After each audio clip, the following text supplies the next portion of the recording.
I like to sit and lean back. You ever been to a restaurant, they have a bar stool with no back? I'm like, well, we're not eating here. I came to have a meal, not strengthen my core. Education's important, you know. I'm educated. I graduated college. I got a degree in journalism, and very quickly got a job as a busboy at Denny's. I did. Yeah, I was a waiter before I went to college, and I came out a busboy. Okay? If I would have gone to grad school, I am pretty sure I could have made dishwasher. I think I could have done it. The other frosting was Pillsbury. I hate them. Like the Doughboy, like their frosting was called Funfetti. Funfetti, you know, like Funfetti's a fraud. Basically, they had like 70 items, 68 were the same thing, you know? Like it was all vanilla frosting with candy in it. Vanilla frosting with candy hearts. Vanilla frosting with candy guitars. Vanilla frosting with candy mermaids. You don't need all of those. Well, my daughter likes a variety. Well, your daughter needs to grow up. Like when I was a kid, we had variety. On your birthday, cake. On the other days, no cake. Education's important, you know. I'm educated. I graduated college. I got a degree in journalism, and very quickly got a job as a busboy at Denny's. I did. Yeah, I was a waiter before I went to college, and I came out a busboy. Okay? If I would have gone to grad school, I am pretty sure I could have made dishwasher. I think I could have done it. I mean, I'm college educated, but a lot of times you wouldn't know it. I have done some really dumb stuff. Like lately, this summer, I started the summer off dumb. I can't top it. Here's what happened. I was at my brother's house, and there was like a barbecue there. He had all his friends there, and everybody's inside, and I walked outside, and there was some bug spray on the picnic table, and I started spraying myself, and my sister-in-law walked out. She goes, "What are you doing?" I'm like, "I'm putting bug spray on, Kelly."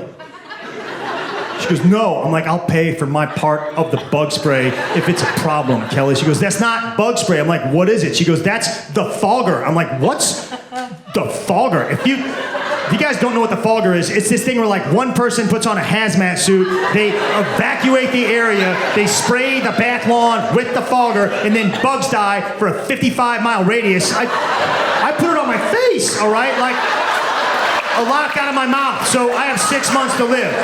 The good news is those 6 months will be insect-free. No bugs will come anywhere near me. Orkin hired me. I just go to people's houses now, and I sit down, and all the bugs die. I killed a cat. I didn't mean to. It jumped in my lap. I don't know how I'm going to top that this summer. Maybe eat a citronella candle. Here's the thing. I should have known, because I remember like right before I sprayed myself, I remember looking at the bug spray, and I was like, that doesn't look like a normal bug spray can. The spout looks too wide. It looks like an air horn. At that point, I should have read the label, but I was like, no, it's probably like a half air horn, half bug spray product. Something you would use at an outdoor sporting event, like share.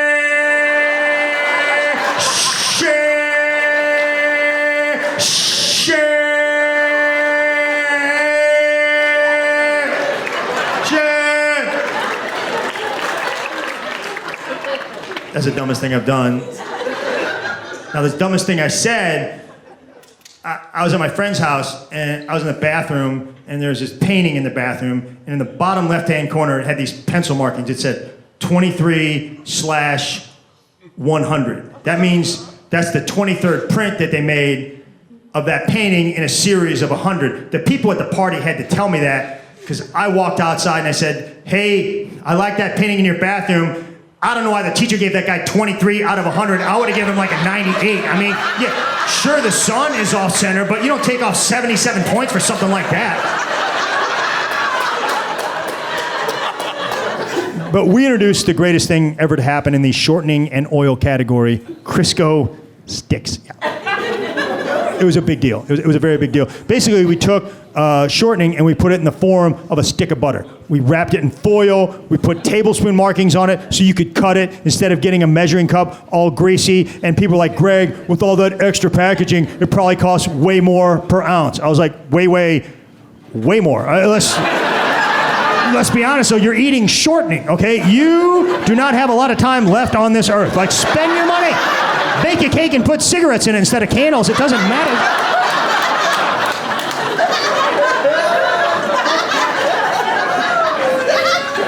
You can tell, I mean, I'm kind of a complainer, you know. I'm also lazy. I'm too lazy to be a farmer. You know? I know that. Like, I mean, you say what you want about the farmers, they work. Like, they work. Just look at what they make their kids do. You ever heard a farm kid talk about his chores? When I was a kid, if I said I did my chores, that meant I rolled the garbage cans down the driveway on Tuesday, and my brother did it on Thursday. And if I didn't do my chores, I got grounded. If a farm kid doesn't do his chores, the bank forecloses on the family's farm. The stakes are high over there, man. We did some market research, and we found out people were baking Duncan Hines cake mixes and frosting them with Betty Crocker frosting, which, it's not funny, sir. That's like saying, hey, I want to marry you, but I'm going to have kids with your brother. My dad's a big St. Louis Cardinal baseball fan. He loves them, you know. Yeah, I mean, he really likes the baseball, but more importantly, the Cardinals have this promotion where if they score 6 or more runs in a game, he gets his coffee the next day at the gas station for 39 cents. And normally I think it's about 59 cents. So you can see it's very important to him. It's a big part of his life. And we're watching the game one time, and it's late in the game. The Cardinals they're winning like 5-0. And I think like, you know, bottom of the 8th or something. I don't know. And basically they had the game won. But he's locked in because he hadn't gotten his coffee yet. And our best hitter came up, and he grounded into a double play to end the inning, and my dad looked at me and goes, seems kind of fishy, huh?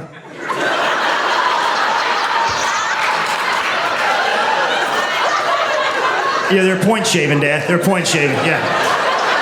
Yeah, the Cardinals are in collusion with Mobile on the Run, so you don't save 20 cents on your coffee tomorrow. Like, I would call the FBI, Dad. This has got to go to the top. This is important. This is the next Chicago White Sox scandal.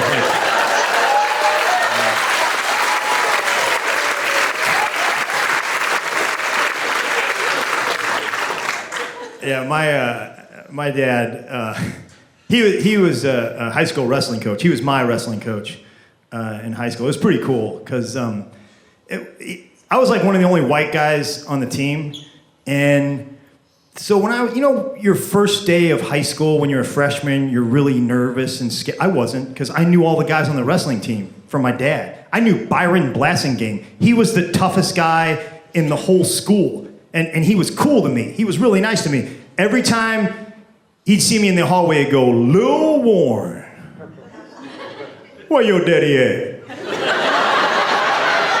Where your daddy at, Lil Warren? Like, that was Byron's way of saying hi. Like, he really didn't want to know where my dad was, but I was like a dorky white kid, so I'm like, I think he's at the bank, Byron. Lil Warren say his daddy at the bank. Like, I got it after a while. Like, I got it. Where your daddy at, Lil Warren? Hi, Byron.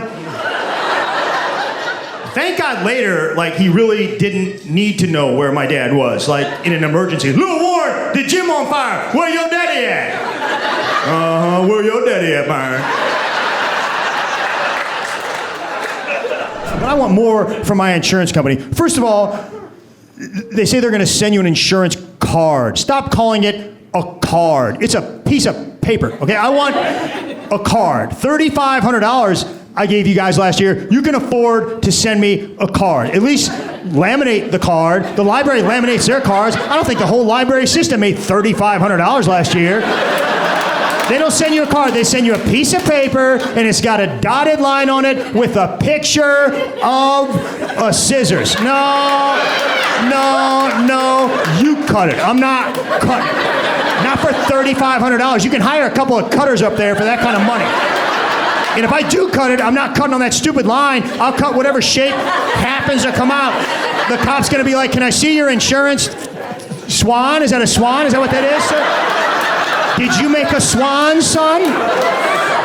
I'm not a farmer. I don't know anything about it. I don't know anything about like any kind of blue-collar job. I mean, I respect people that work with their hands. I don't know anything about it. I met this guy recently. He goes, yeah, I'm an iron worker. I had nothing.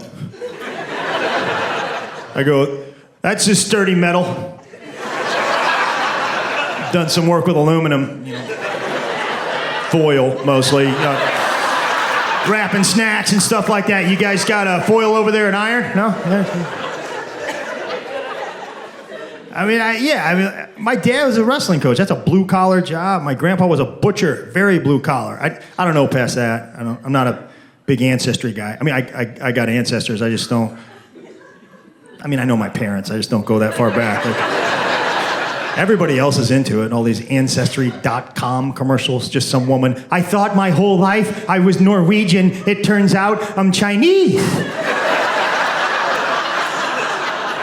Well, you should have known. Frankly, I saw it right away. I could have told you. You are not Norwegian. I used to wear lederhosen, now I gotta wear a kilt. You don't gotta wear anything, sir. Pants, actually, that's an option. That's what they wear in Germany and Ireland today. You just want to play dress up. Let's not blame your ancestors on it. I mean, the blue collar guys, they're more like, a lot of testosterone. I don't know how much testosterone I have left. I'm starting to get worried. I listen to a lot of sports radio, and that's the only people that advertise on sports radio, the low testosterone clinics. Do you have low T? I don't know. Do you feel as good as you did when you were 24? I don't feel as good as I did yesterday, to be real honest with you. I thought that's the way the world worked. You get a little worse every day, and then you die. I didn't know. It's a pretty serious medical procedure, by the way, to inject your body with hormones. If I'm going to do that, I'm going to go to a place with a serious sounding name, preferably with the word doctor at the front of it. These places have like silly wordplay names like come on down to Mansanity. No, I'm not going there. I'm not getting a transplant at Liverama Fun World either. If I ever hear, hey, do you have high blood sugar? You can't die of these prices. That's also... We have 7 locations. We are glue close to you. Now listen, there's probably somebody out there, and your mom made you eat organic peanut butter when you were growing up. If that's the case, obviously, you were homeschooled. That's why you're homeschooled. Your mom did not want you to go to school and sit next to the Jif kid and have that kid be like, hey, there's another way to live. And maybe you're a parent, okay? Maybe you're a parent and you force your child to eat organic peanut butter. And if that's the case, I'm not going to tell you how to raise your own kid. I am going to gently suggest that you at least expose them to some different peanut butter, before you send them off into the world. Because I don't know if you've ever seen an organic peanut butter kid go off the deep end. It is not pretty. Okay, these kids... They spend 18 years eating it, then they go off to college. They have one bite of a Jif sandwich. 6 weeks later, they're passed out on a park bench with Nutter Butters all over their face. People ask me with the travel, you travel. Do you go on vacation? Because you travel all the time like I do. I like my vacation spots a little trashy, though. I like them trashy. I do. You ever heard a rich person bragging about their spot? Oh, it's a beautiful island. It's completely untouched. I'm like, well, touch it. That's why I go to Myrtle Beach. Let me tell you something. They touched that place. They touched it hard. They touched it, and then they just kept on touching it, and they touched it there's more go-kart tracks there than there is sand. And I like it. But I don't think they understand their clientele, because I was there, and this one lady at the hotel was like, we have 24 water amenities on our property. I was like, what is a water amenity? You talking about like a drinking fountain? There's no like pools and slides and the lazy river. I was like, well, you should use those terms with these people. Like I'm not trying to stereotype, but that guy right there, he's got 9 kids under the age of 12, and they're all wearing different liquor brand t-shirts. Like, he's not gonna get amenity. I don't wanna go to an amenity. That don't sound like fun at all. I'm supposed to be on vacation. You're gonna make me go to an amenity. I don't wanna go to an amenity. I went to church on Sunday. I said 4 Hail Marys and 5 amenities, and I ain't gonna say it again. Now, sir, it's another word for water slide. Then why didn't you call it a water slide? This is a trick. It's gonna be like that time they told me I won free tickets to Molly Hatchet and I showed up and I had warrants. I ain't gonna fall for it. I ain't gonna fall for it. You can fool me once, well, twice. They got me with the Statler brothers too, but I should have known better on that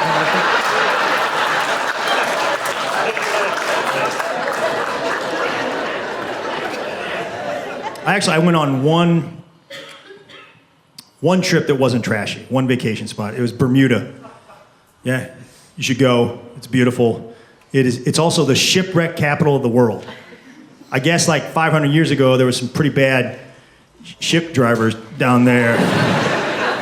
And they all they were hitting stuff, you know.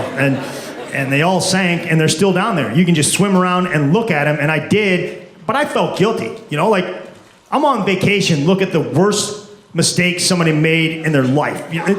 I mean, I made a lot of mistakes in my life. You know, I totaled my dad's car when I was in high school, and I got grounded, but they didn't turn it into a tourist destination.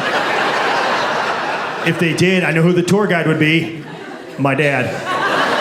The whole tour would be just him telling everybody about his insurance rates. They more than doubled. The rates more than doubled. You got to multiply times 2. Then you go, Jerry, I think they know what double. Colleen, I told you this is my tour. You want to run a tour, you run your own tour. Where was it? Yeah, the rates more than doubled. Then 2 weeks later, his idiot brother wrecks another one of my cars.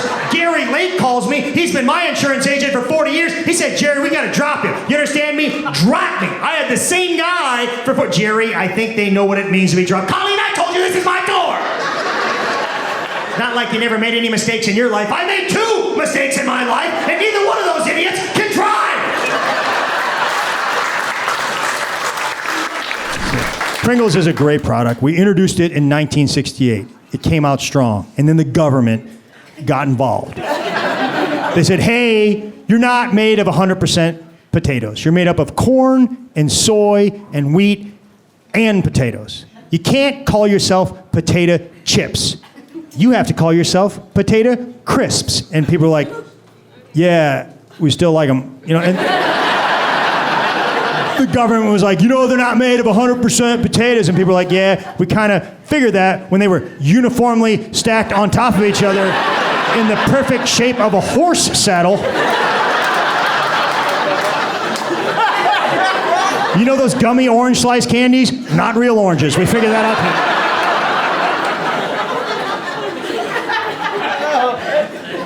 I was in Iowa, and I was doing a show, and there was a bunch of farmers in the crowd, and I don't know anything about farming. So I asked this guy, I go, what do you farm? He goes, beans? And I said, like green beans? And they all started laughing at me like I was the dumbest person they'd ever met. He thinks we go green beans in Iowa. Oh, that's a good one there, green bean. Green beans in Iowa, don't that beat all? This fella is a comedian, I'll tell you. It was soybeans. All right, it was soybeans. I didn't know. By the way, green beans, that's not that ridiculous of an answer. That's a real food. I've eaten them before. I didn't say jelly beans, okay? I said a legitimate vegetable. I don't know what the plants look like. I mean, I know corn. Like, I know corn. Like, I could pick corn out of a lineup, but past that, I'm not gonna lie to you guys, I get confused. I'm like, is that a potato tree? I can't tell. I'm not sure. Like, you should be nice to people when they don't know something. That's how I was brought up.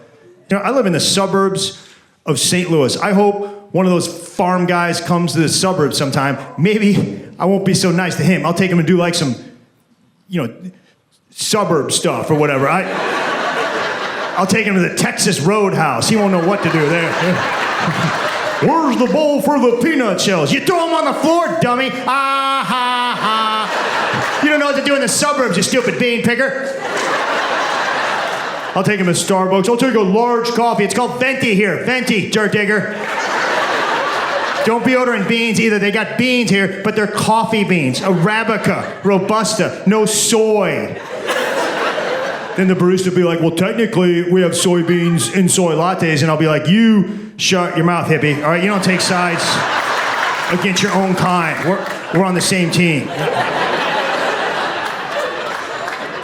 So I told that story later, and this lady came up to me after the show. She goes, hey, I'm a farmer. She goes, don't feel bad about the beans. She goes, I met this guy the other day. He didn't know the difference between field corn and sweet corn.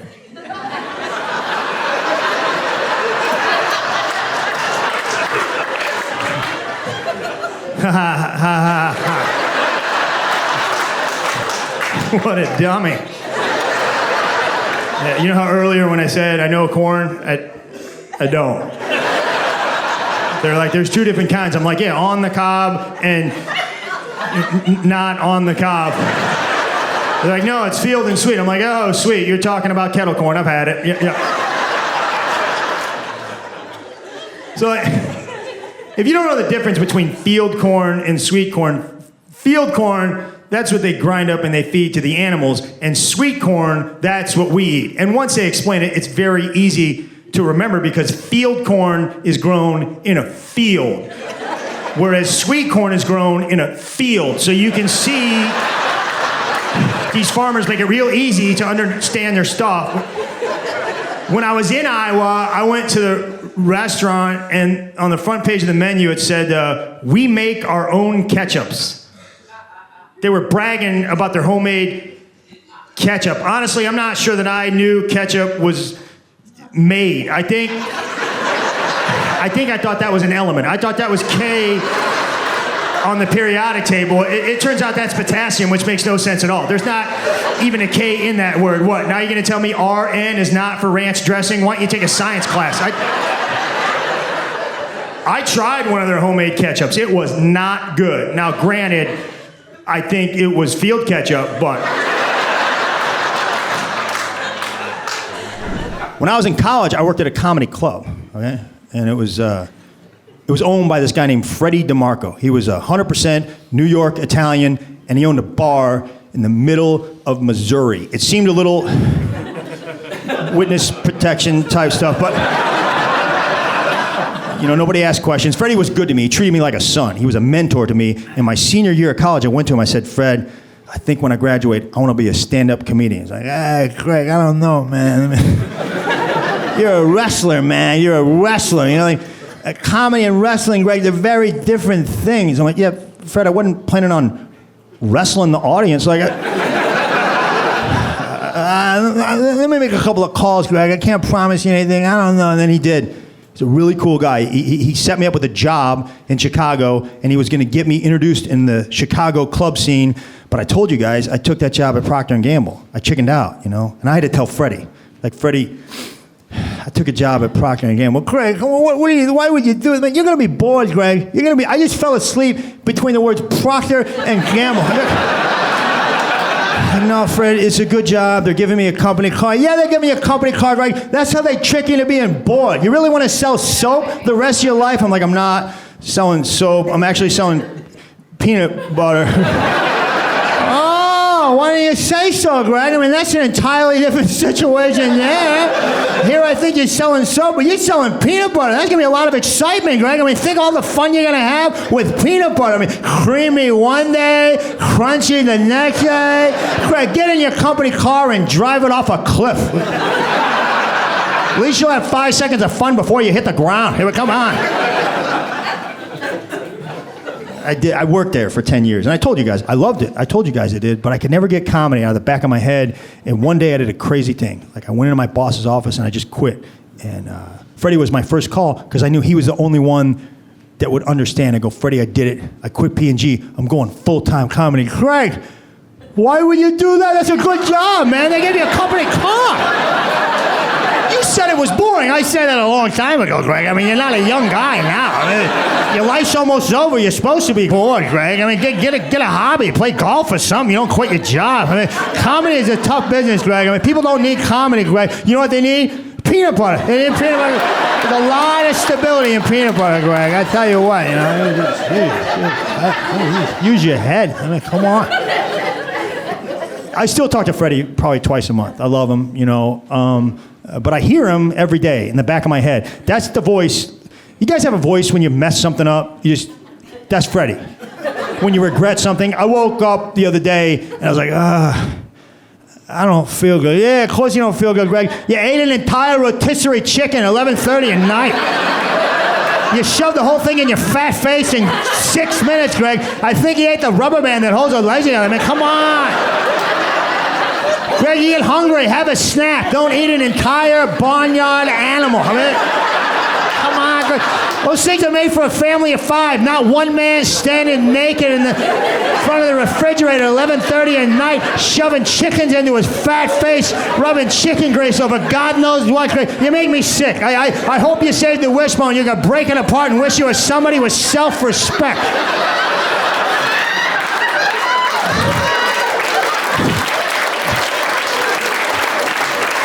I want to be clear, that's not Freddie. That's me talking to myself. This is what goes on in my head every day. I should probably talk to somebody. I should get some help. I don't know. I could get help. I could, I didn't tell you guys, I have health insurance. I have it, and I pay a lot. It goes up every year. I didn't even do anything to those guys last year. And I pay a lot for health insurance, but guess what they give me? A card. I got a health insurance card. It's great, man. It's plastic, full-on plastic. It's flexible. It's very nice. But I mean, for what I'm paying, I want more than a plastic card. I want a guy. I want a full-time health guy just to follow me around in case something comes up. I'll be at Walgreens. Mr. Warren, what coverage do you have? Tell him about it, Tony. It's my guy. Pick up some toothpaste, Tony. I'll be in the car. I got a guy. Every time I call my health insurance company, the first thing they say is, "What's your group number?" Well, I didn't know I was in a group, but I'm definitely not getting a group discount. What group did you put me in? I'm guessing by how much you're charging me, you put me in a group with some very unhealthy people. I want to meet the group. I want to meet them. I want to go to the group meeting. I think my group is going to be me, some guy eating a mashed potato sandwich, that monkey that smokes cigarettes in the North Korean zoo, and a corpse. That's my group right there. We're not an insurable group. My health insurance company is called Cigna. Cigna. Yeah. I've noticed a lot of these health insurance companies end in the letters N-A. Like Cigna, Aetna, Humana. That stands for, hey, is this covered? Nah.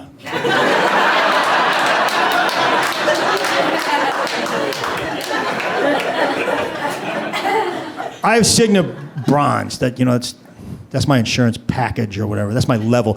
And it sounds pretty good. Bronze, that's third place in the Olympics. But my insurance would be third place in the Olympics if there were 3 guys in the Olympics. In the insurance game, bronze means the worst. Every time I use it, I hear Freddie in the back of my head, "Hey, put that card away, man. Why don't you show him your Blockbuster video card? It's going to be better than that. Come on, Greg.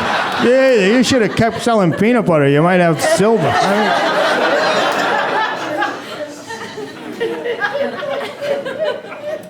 I tried to use it. I call this podiatrist. I go, "Hey, I got to see Dr. Fisser." They were like, "Dr. Fisser does not take bronze level insurance." I was like, "Okay, I'll just go somewhere else." They're like, No. We have a doctor here that does take bronze level insurance." I was like, "Wait a minute. Different doctors within the same practice take different levels of insurance? I'm betting that means they are different levels of doctors. And I'm not getting the good one, am I? My podiatrist is just going to be some guy who's licking my feet, playing this little piggy. Hey, what are you doing, man? Hey, sorry, brother. You're bronze. What did you expect? A real doctor? I'm the custodian, man. By the way, like podiatrist, that seems like that just seems weird. Like, you went to like 12 years of college and you just want to look at feet? What percentage of podiatrists do you think are foot weirdos? I would say right around 100. And if you're a foot weirdo, you have a lot of options in this world. If you're a foot weirdo and you did well in school, podiatrist. If you're a foot weirdo and you flunked out, foot locker. Like it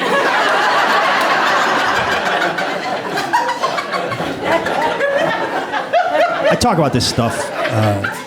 I had some health stuff a while ago. It wasn't like overly serious, but it was bothering me. I had some stomach problems, okay?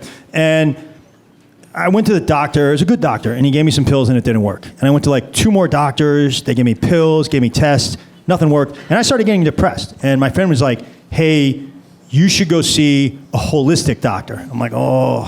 Are you talking about like, woo?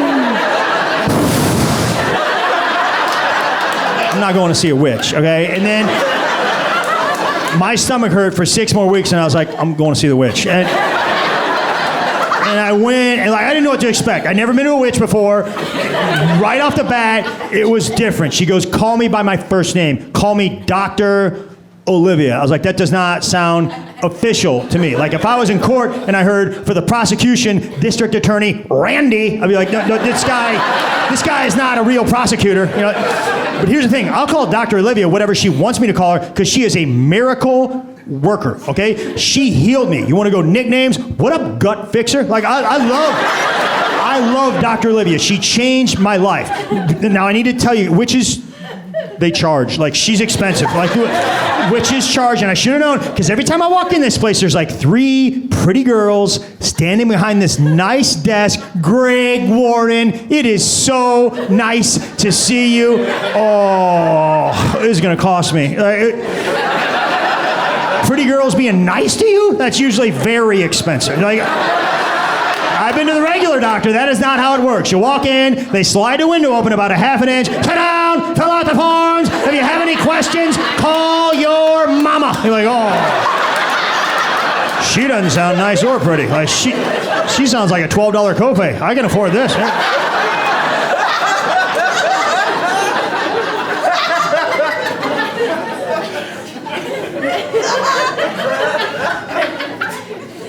So Dr. Olivia charges, it's just she does. But I was like, okay, I got insurance. Let's give it a whirl. So I send it to Cigna, and they're like,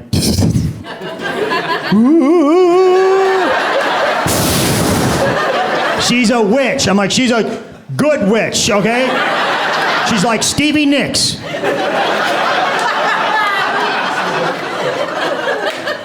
They won't pay her. Now, part of the reason they won't pay her is Dr. Olivia did not go to med school. Just hear me out. By training, she is a chiropractor, okay? But she spent 15 years learning as much as she could about advanced gut health, and it worked. I went to the med school guys. She beat them in a stomach fixing contest, okay? Fair and square. I don't care if she learned it at clown college. It worked, They won't pay her, and it's killing me. I gotta pay her, and I gotta pay the insurance company, and not use the insurance, and I'm going broke, and I think the only solution is I'm just gonna have to pay for Dr. Olivia to go to med school. It's gonna be cheaper, like, she's not gonna wanna go. I'm like, you go, Olivia, you go. And if I'm paying, I wanna see your grades every week. Greg, you're not following your diet. Well, you got a D in ankle class, Olivia. I don't know what med school classes are like. I assume it's body parts. I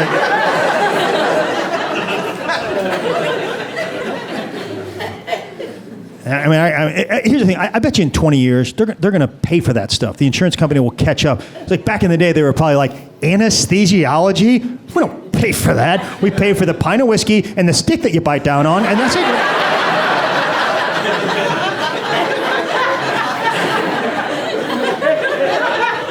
And I gotta pay for others. I gotta pay for these probiotics. You know what that is? It's like probiotics.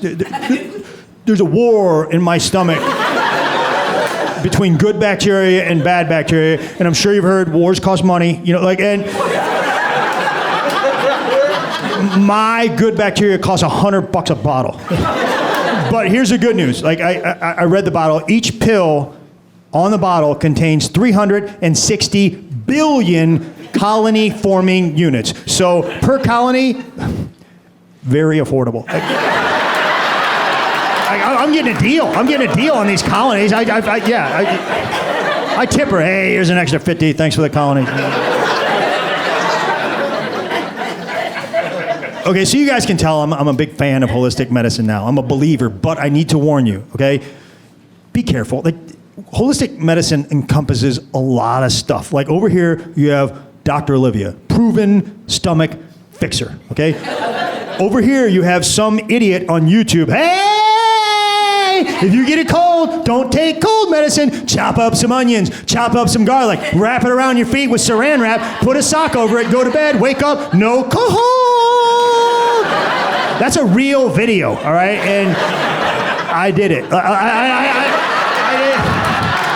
It's embarrassing for 6 months. Like I did it probably 12 times, a lot.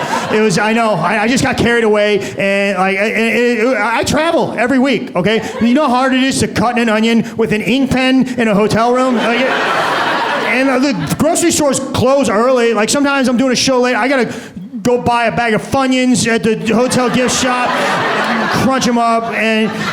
I know, and I get up to go to the bathroom in the middle of the night. I got up one night. You know how hard it is to walk on onions and garlic and saran wrap? I fell down. Okay? And there was a full-length mirror, and I saw myself. It was ugly. It was very pale skin, and underwear, and onions and garlic all over the place. And all I could hear was, Greg, what are you doing, man?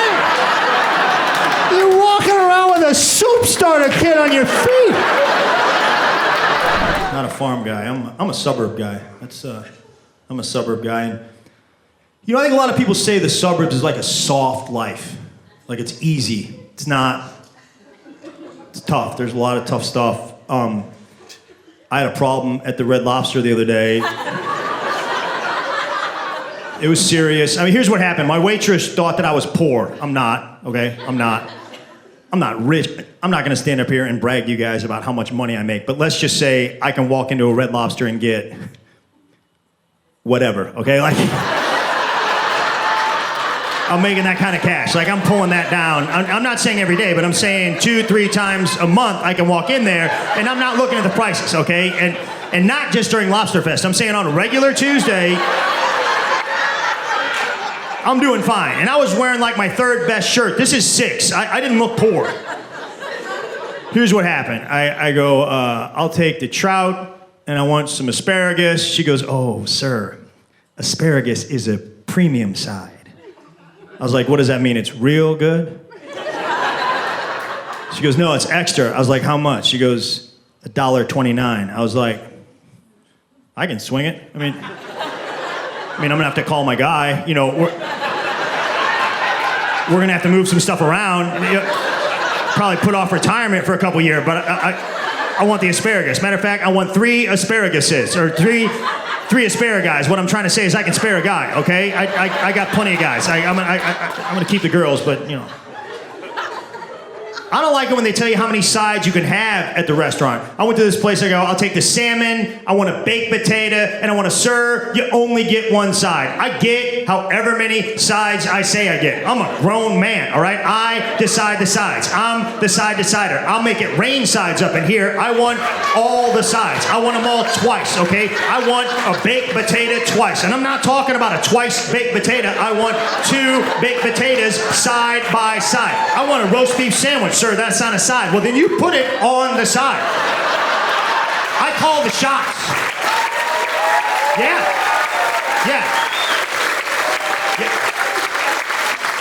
I want rice pilaf. And between me and you guys, I have no idea what rice pilaf is. I went to 5 different restaurants and I ordered rice pilaf, and it was completely different at every restaurant. These pilaf farmers need to standardize their product. I'll tell you that right now. Like, I Googled it. Very loose definition. From what I can tell, rice pilaf is rice with anything else you want to put in it. anything. You know how sometimes you drop your phone in the toilet and you got to put it in rice to dry it out? Technically, that's rice pilaf, okay? That's a Pilafian dish.